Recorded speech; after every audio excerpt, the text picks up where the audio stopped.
some of the things you're saying. Like there's certain tools in which they're building peace at the moment, right, which are very powerful. I'm wondering, Greg, I know that didn't you go to Ireland, right? I did. What are some of the tools that they use with that conflict? Because that's something that drew up for such a long time, and there was almost this hopelessness about what's going to happen. And yet you got to go there, and you got to even meet some great people. Can you tell us more about that? I'm interested. Yeah, so similar to music being used as a tool for social change in Haiti that Denise was talking about, soccer is used in Northern Ireland as a means to... And it's used almost everywhere. I got to play soccer with a bunch of little kids in the Middle East that killed me. Yeah. In specifically with the context of Northern Ireland, it's used to integrate communities of youth from Catholic and Protestant communities and teach them to work and play and compete together in a peaceful way, and that's part of the post-conflict process and the peace-building process there in Northern Ireland. We had a lot of interesting experiences in Northern Ireland, and ones like you've mentioned before, like that you just can't get solely in a classroom in your own context.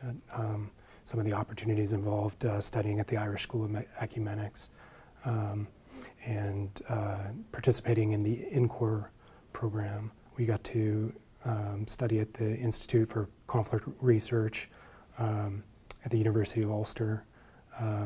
We got to meet and receive lectures from John Hume, who was instrumental in the peace-building process in Northern Ireland, received a Nobel Peace Prize for that.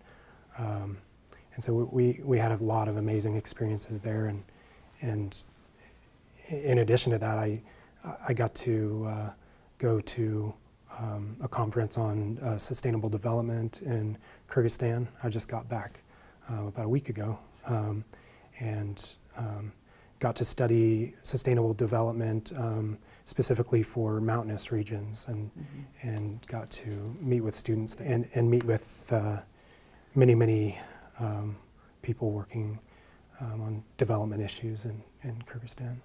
It was about 10 years ago when I grew up in Guatemala and I lived there, and it was about 10 years ago when I moved here, and I had been in a poverty, stricken, violence-ridden society, right? Just incredible. 100 miles south, we have the 10th most violent city in the world. 30 miles east, the second most violent city in the world. And for me, that was shocking. And then I come here, and right now we find ourselves in this world context where we have so many problems from either the wars that have happened, but we also have a lot of poverty, things that is solvable. We have great environmental issues. I mean, the way that we're driving our world, if we don't do anything about it, we're not going to have much of a place to live in. And there's just so many problems, and you feel so helpless, and you don't know what to do, and I don't know what to do, but I want to do something, right?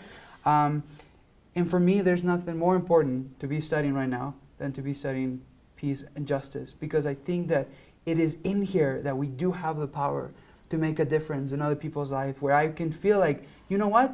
Whatever I do is going to be done in a way which is going to be able to build the way forward. And I am so grateful for the fact that we have this opportunity. Not many people in their universities have an opportunity to study peace and justice. We do, and we're blessed because of it. And I'm so thankful for having that opportunity.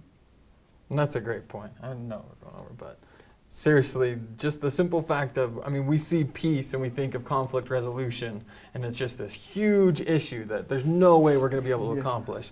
But there's so many other things, like just teeny steps that we can accomplish in conflict resolution, whether it's,